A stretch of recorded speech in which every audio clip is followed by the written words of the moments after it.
All right, we're here with Mrs. Nicole Shanahan. Thank you so much for coming. We're happy to have you here. Thanks for having me. Yes. So I'm Brock. This is Brandon and Taj from the Cartier family.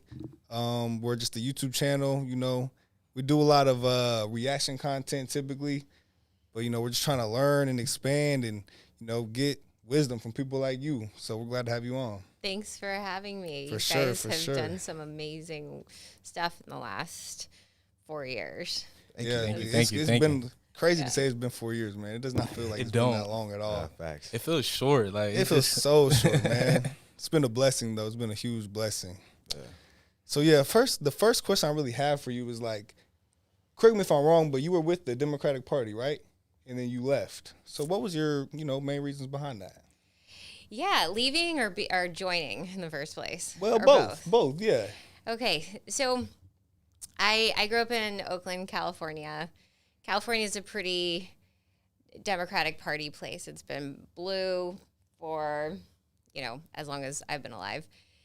And my understanding as a child was that the Democratic Party was this party for compassion that really understood the needs of people, that wanted to lift people out of poverty, and that really cared about the average American and the plight of the average American.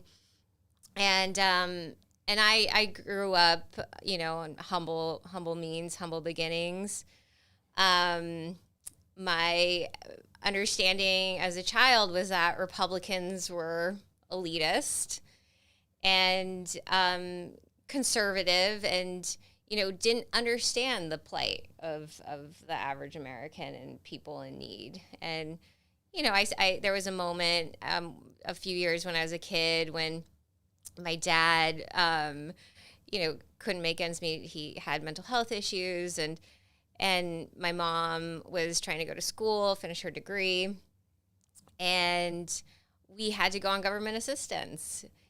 And so my belief was that, it was always the Democratic Party that understood families in that moment of need. Okay. But that's not the case anymore.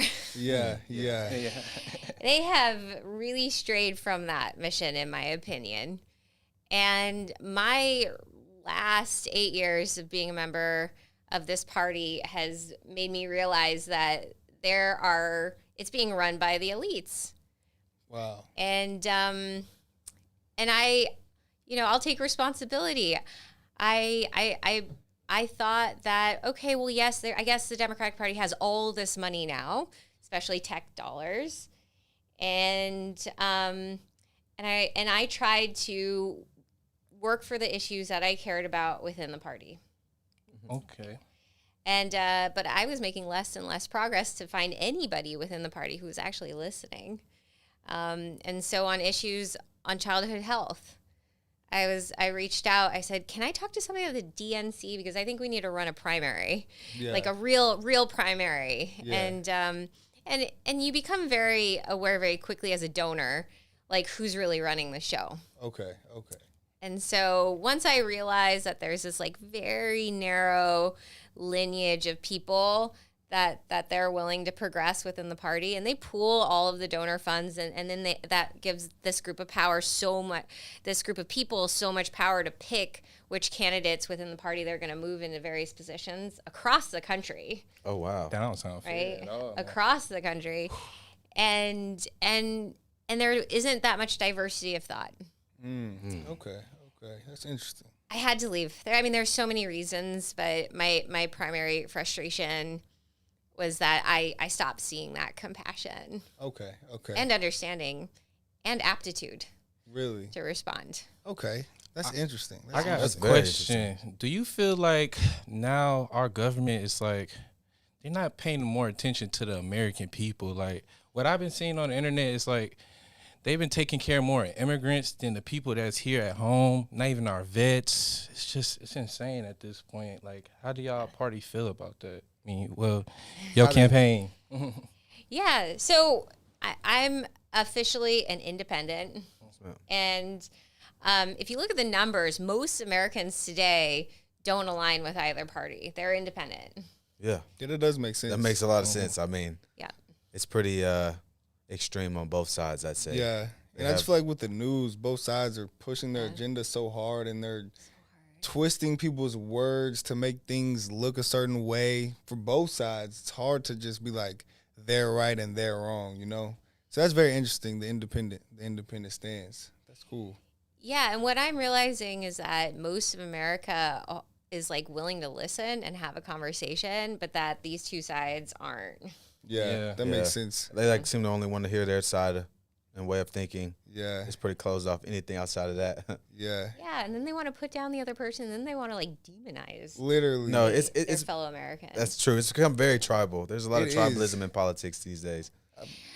And to answer your question, you know, today is the anniversary that the House passed HR2, which was a legislative bill to fix the border crisis. So the House passed it a year Wow. ago today. It went to the Senate.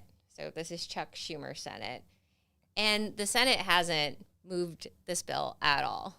So Really? this border crisis that we all feel, no matter what your political allegiance is, we all feel it.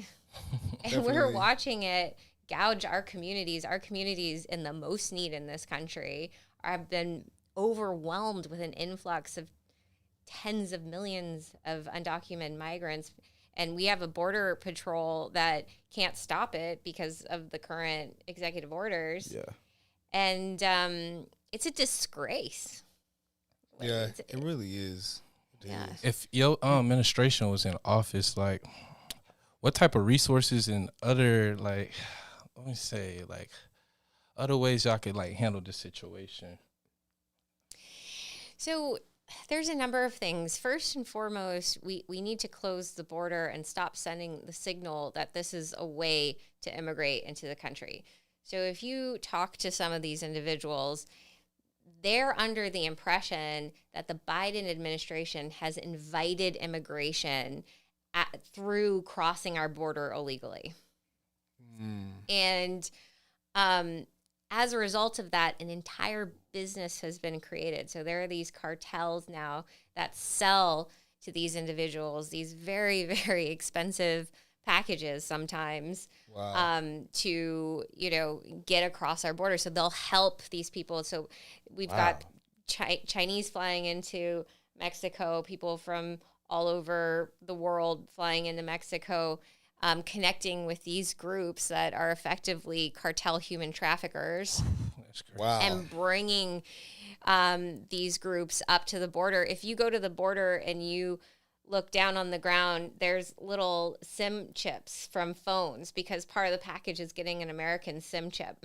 Wow. So you get there, you dump your old SIM chip and put the new one in. That's Wow. insane. We've actually So- been to the border. Yeah, me and Brandon. Yeah, had- we went down there with Vivek actually to Eagle Pass. Oh, wow. And yeah, one of the border patrol agents was like saying that they put on like little wristbands on them, like little colorful wristbands, and like they'll like try to send kids across with like drugs and stuff, and you can notice them on what color wristband they have on.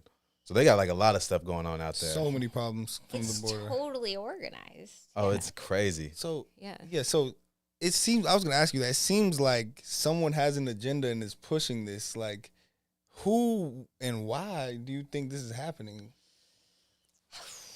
Who and why? Well, I can certainly say that it could be stopped today.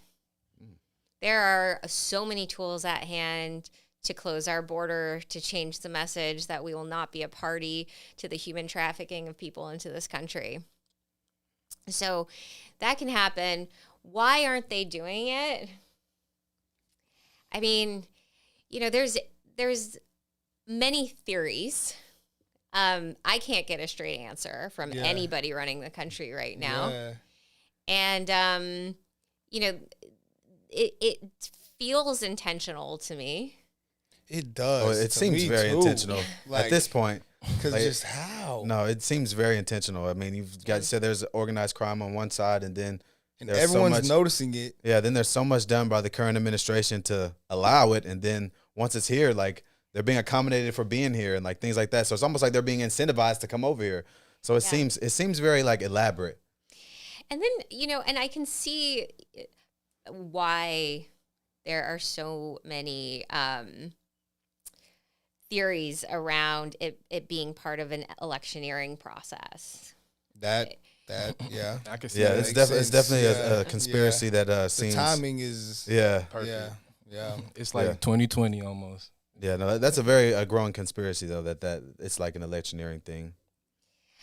I when you look at which laws that the Democratic Party, the voter ID laws that they're specifically progressing, and you put it together with millions of new potential voters here that are not documented Americans, but paired with these ID laws that don't require you to show up to vote with an ID, it's hard to debate that it certainly creates a vulnerability in our election and voting system. No, definitely. Well, you as someone in the political space, obviously you're running to be an independent candidate as VP.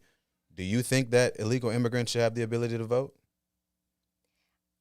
Our country is designed for American citizens that are paying tax dollars, that have arrived here through immigration, legal immigration. Our system is designed for those individuals to vote. Our system is not designed for someone who's arrived here without that, having gone through that process. Is very standard process that every nation, every democracy in the world respects. This truth that their democracy is for their countrymen, and we have paths to immigration, legal immigration in this country. We have those tools. Why hasn't this administration invested in those tools? That's a great question. That's a great question. I agree with what you said. That's a great me question. too. We all been trying to figure that out. Well, let's say you and RFK were elected, what do you think should be done for all the illegals that are already here? Like, as we know, there's like millions that came over. Like, how do we address that? Like, I've seen people say we should give them amnesty. People say mass deportation. I mean, like, I really don't know what the answer is. Like, you got all these people that are here now. Like, what do we do with them? Yeah, that's a great question. What would you do? That's what I don't know. I guess like the only option is to deport. I don't see the other option. Like, maybe I'm wrong. It's just like, if they're all here and you give them amnesty and these things, it's like you kind of just let a lot of illegal things happen. Like, because it's technically like, because my dad moved here from Ghana. And so my grandparents had to do a lot to get us here. Mm-hmm. So knowing what they went through to get us here the legal way and this and that, it's just like, I just don't see, I can't really get on the wave of just letting them come illegally when I know what my grandparents did to come here legally. So same. My mom. It's just hard. My grandma. Yeah. Where did they immigrate from? China, southern China in the 80s. Oh, wow. Okay, yeah. Yeah. That's interesting.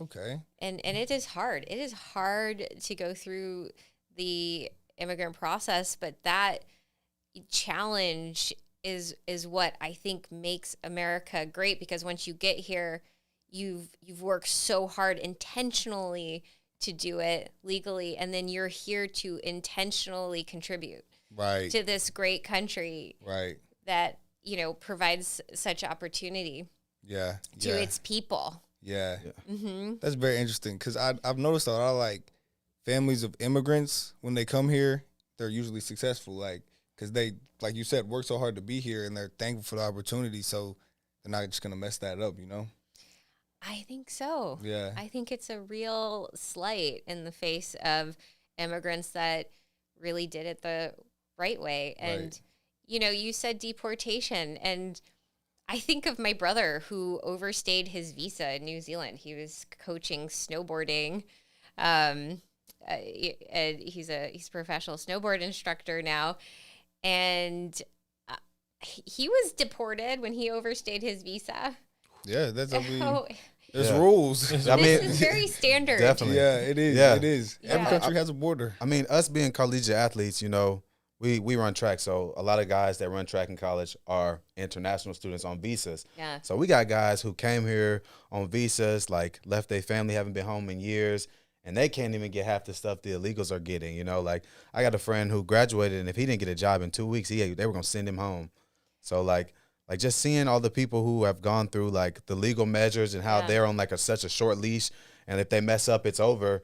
And then see people be incentivized for breaking the law.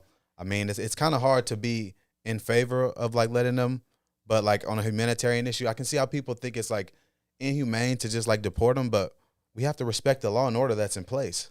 And there are ways to deport individuals that are not militaristic. I think that's the concern with, progressives who are their heart is in the right place, and they don't want to see like this issue militarized in any extreme way. We want to see these families and people treated very humanely. So here is where I think, being far right or far left is kind of dangerous, because, when you take one of these stances, your support base thinks, oh yeah, deport them. And it becomes this like militaristic call versus what is reasonable, which is, a reasonable deportation scheme, which is humane, which, coincides with an immigration program. Yeah, that makes a lot of sense. Because we haven't actually increased, our numbers of, for example, work visas in a long time. Really? Yeah, like it's pretty flat year over year. Okay. I did not know that. So if we increased our worker visa program, and we approached these individuals that are here in the United States humanely, gave them a package, and they said, like, you are here undocumented. If you're waiting for an amnesty court date, here's a location. So you can do this in tandem with really strong foreign policy as well. It could be a relationship with Mexico. It could be a relationship with the country of origin for these individuals. And that's the smart thing to do right now. If we ever politicize it, we don't want to run into a situation in which deportation becomes like just another form of militarization of a political stance. Yeah, that makes a lot of sense. Yeah, no, that makes a lot of sense. I agree with a lot of what you said. Like there are a lot of humane ways we could address this problem. I've seen Elon Musk, who is he migrated legally to America, and I've seen people call him like an extremist for having kind of the same views we have. Like we have to respect the law for legal immigration, and like deport illegals. And people have said that's like an extremist way to think, but it seems like it just makes sense when you explain I don't see the other options. It's kind of a global, historically, it's a global norm. This is kind of something that it doesn't make any sense that all of a sudden all of these countries are not allowed to maintain their borders. Yeah. Because it's happening in Europe as well. Yeah. I've seen that. I've seen a lot of clips in Europe of what's going on. This looks crazy. Yeah. And the UK, to their credit, have taken a stance, and they've started the process of deportation as well in response. So I think that whomever is in the White House in November, it really behooves them to do what is right for this country in this moment and make sure that our communities that are most vulnerable. I mean, I've been working in criminal justice reform for 10 years, and I'll tell you, the two largest contributors to the spike in crime have been the simultaneous, locking down of the country the way it was locked down, the gouging out of income, wage income from the majority of American households, just gouging it out, increase in chronic health and mental health as a result of that. And then you pair that with opening our borders in 2022. That makes sense. Every community organizer I've spoken to has said those are the two largest contributors to the spike in crime. Wow. So, as somebody who's trying to reform the system, I naturally look at our border crisis and I say, well, let's reduce our crime rate doing the one thing that is the most practical thing, which is just a function of a sovereign nation, and that's maintain your borders. Wow. I really like that answer. That makes a lot of sense. Definitely. And I actually want to switch gears a little bit here. So recently we saw kind of on social media and stuff that RFK has had a little controversy and backlash for something he said on a podcast a couple of days ago. I just wanted to get your stance on what he said about the supporting abortion till, like, I guess the day before birth is what it was. I believe he said full-term abortion. Full term, so yeah. So I went on that same podcast that same day right after him, and this is Sage Steele, who's phenomenal, and she asked me that during the interview, and she was like, "What do you think about Bobby's stance on?" And she recited that stance, and I honestly had never heard that was what his stance was, and in fact, it's not his stance. Oh, okay. What he believes in is medical freedom at the end of the day, right? He doesn't think that people should be mandated to get a vaccine jab, right? He thinks that informed consent is really, really important. And part of that is this idea that women shouldn't be forced to have a child. At the same time, we are a campaign with pro-lifers on it. And so I think one of the first times in history, we have a campaign that is having this debate with, both pro-lifers and pro-choicers in the room together. And he released a beautiful, beautiful response on X talking about this position of what it really means to support a pregnant woman who's considering terminating a pregnancy. And he has always said that every abortion is a tragedy. He believes that in his heart. I mean, I think we all believe that this is not something to be taken lightly. And so the campaign stance right now is very much, looking at like terms and limits. Yeah. And the campaign very much supports limits on abortion and no viable. I mean, that is, yeah, no. Okay, yeah. So do y'all have like I don't know if this is like, do y'all have like an official week like limit? Y'all think like from your campaign, like what would that number be? It moves around between 15 and 18 weeks, but like, as a mom, I would like to talk about this from my personal standpoint, because here's another issue with all of this being a political topic. As a woman, it is very alarming to hear the nation talking about women as if they're these, abstract beings. Right, we have plenty of women in this country that can speak for themselves on this topic. So I will speak for myself on this topic. Okay. Cool. I think that I would never personally be able to abort a child whose heartbeat and brain is strong in my body and who I can feel moving around and who I can see on the ultrasound sucking their thumb. Yeah. Because that is a baby that I am deeply connected with in that moment. I have had, miscarriages at like 1 month. I've had a miscarriage at 3 months. And, those were moments in which it, like 1 month didn't feel like I was losing a child, the sense of like this was not a viable child. It was sad. It was still incredibly sad and felt like a loss. But 3 months feels like a far greater loss. And then a 5-month loss is just unbearable. I'm sorry to hear that. I've never had a 5-month loss, but like I've been around women who have, and I can't even conceptualize how painful that would be. Wow. So sorry for your loss. Yeah, we're sorry to hear that. Sorry to hear that. Well, thank you for letting me share it in this space. No problem. For sure. Thank you for that insight. Because none of us are mothers, so we wouldn't really know much about that. Oh, definitely. Talk to your mom about these things. Okay. Like, man, let me tell you, when you were in your mom's belly, she was as happy as could be. Yeah. This is how it is being a mom. Yeah. So, I guess a final question on abortion. Do you believe that it should be left up to the state, like a statewide issue? That's really interesting because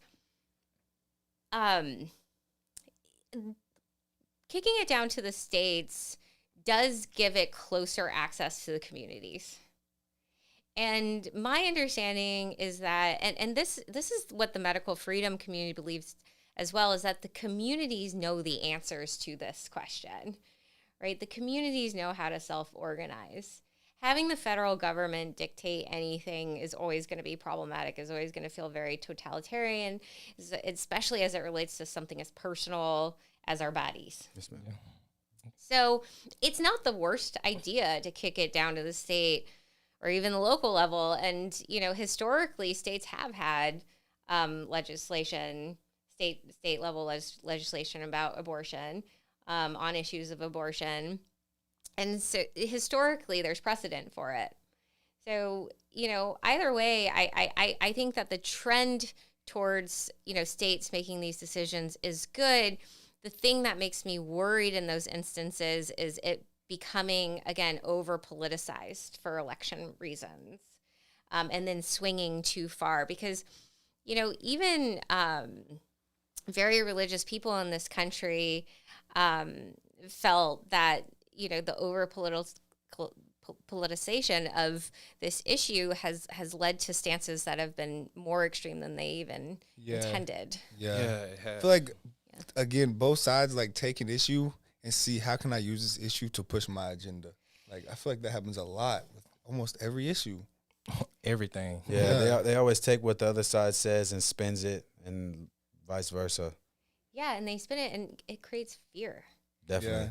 Fear and division. Yeah, division is the biggest thing. I think it's that's what's pouring the water on the grass of the tribalism. Like, it's really growing it. Yeah. And seeing it like that. The misinformation from the agendas being pushed on both sides and the clickbaits, I think it's just making it worse. Yeah. And what's really fascinating is when you get it from both of them. Right. Like we are. It's like we forget we're all American here. We all have the same goal. Let's make a better America. So we can all agree on that. What we can't agree on, all of us, is how. But the same goal is the same. We're all trying to make it a better place to live at the end of the day. Yeah, I was joking the other day. Wouldn't debates be cool if we were debating what our similarities were versus what our differences There'd were? be a lot more similarities than a lot of people think. Oh, most we definitely. Focus on the differences every time. Most definitely. I feel like they're still gonna find a way to have a problem, man. They're gonna find a way. They're going to find a way. Okay. So say everything goes good for you guys in your campaign, and y'all end up on the debate stage. RFK versus Trump. What do you think that looks like? What do you think happens there? I think it would be a great debate. I think we would all love to see that, and I hope it happens. There's a chance it might happen at the Libertarian convention, which is coming up soon, because they're both speaking at it. Ooh, okay. That'll be awesome. I want to tap in. Yeah. So, I mean, let's just keep asking for it. I think the more of us who want to see it, I think it would be like incredibly, incredibly interesting to watch. I think it will be, you know, through the roof viewership. Yeah. For sure. Most definitely. That would be cool. I think that would definitely help the campaign. You know, it's hard for a lot of people to get information on independent candidates. It's very easy to get a lot of misinformation on independent candidates. But yeah, it's really hard to understand how to look through all of the attacks from both the left and the right and figure out like who this person actually is. And when you look at who RFK actually is, which I did over a year ago, because I was reading the media too, and about him. And people are calling him a lunatic, this anti-vaxxer, this, you know, single issue candidate, and long shot, no chance candidate. And so as a donor, I didn't, you know, think much of him. And then I started looking at some of the work he's done, and I was like, wow, this is a guy who cleaned up the Hudson River. He has held corporations accountable for harming our children and families. Wow. I mean, that's his entire body of work as an attorney, has been saving wetlands. He started the Waterkeepers Alliance. There's no other presidential candidate in our history that understands the importance of protecting waterways. And our drinking water, like most of the tap water that comes out of the faucet in America has so many chemicals in it that it's actually not advisable for you to drink it without filtering it. Wow. Yeah. Wow. Yeah, I should be dead. That's crazy. No. I went to school in the town. They had the #1 cleanest tap water Okay. in America. Which town was that? Emporia, Kansas. Okay. I think they're top 3 now, but at the time we were #1. That's good. Where my grandma lived, the water ain't too good up there in Michigan. Yeah, Michigan. They water, I don't Yeah. know what's going on up there. Yeah. They need to get it fixed. Okay. And then so this is my last question. It's a very sticky subject right now. A lot of people, even us, even like on our own YouTube channel, we have had arguments about this for weeks. It's like from the time it started. From the time it started. Yeah. Like we will literally be arguing on the video, turn off the video, and continue arguing. Yeah. Like the Israel-Palestine thing is so hard. And it's like, I see it splitting both sides. Like even I see people on both sides. Like it's just pulling people apart. Even like from Candace Owens and Ben Shapiro, like people who work together. It's just a very sticky subject. And I just want to get your opinion on it, the whole situation in general. As you were introducing this, I was hoping you were going to ask me about Kendrick Lamar versus Drake. Oh, we can get that too. We can get that as well. We can get that as well. It's very important. All right. First I want to ask how you feel about it. Where are you right now? I believe what the continued of the bombing on Gaza is a little much. I think the initial response, obviously they responded to a terrorist attack. They have to defend their country. Yes, but does that warrant like the continuation of what's been going on and what we've been seeing on social media? I can completely understand why people are upset. Like, this is an area that's densely packed with children that's just being blown up. So I can understand the outrage. Yeah. Now, where I'm torn is like the protests, like, and what we're supposed to do about it as people. Like, what can we even do as Americans? Like, there's been all type of protests. The BLM, the January 6th, now this. And every side, one side supports, oh, this was okay, and the other side is wrong. So I'm torn. Like, all of them are similar situations to me. Like, it's all a bunch of people gathering in protest. Like, is it right or wrong? I don't know. Yeah, I don't know. What I can't say, like, this side is all right and this side is all wrong. Because I feel like it's so much more complex than that. Like, This is not like a movie where we got the good guys and the bad guys. Like, and it's gone for so long. It's so deep. It's so like, deep. I can't just say they're right and they're wrong. So, like, at the beginning, when we were debating, like, I was kind of leaning one side, and then the more information I would get, I'd be like, well, that's true. And I just came to the conclusion, I don't know. Yeah, me too. I don't know. Yeah. To me, all I want is peace in that region. That's all I want. I want Jew hatred to stop. I want Islamophobia to stop. I want the countries that have been impacted by war in the region to heal. I want to see a boom in like agriculture in these regions, an end to hunger in these regions. I want that more than anything. I know most of us here in America want that. I think we all agree we want that. How we get there in this moment, well, it's gone on a really long time. My heart was broken on October 7th, like everybody else, seeing what had happened. My heart breaks every time I see what's going on in Rafah. And my concern for humanity is at an all-time high.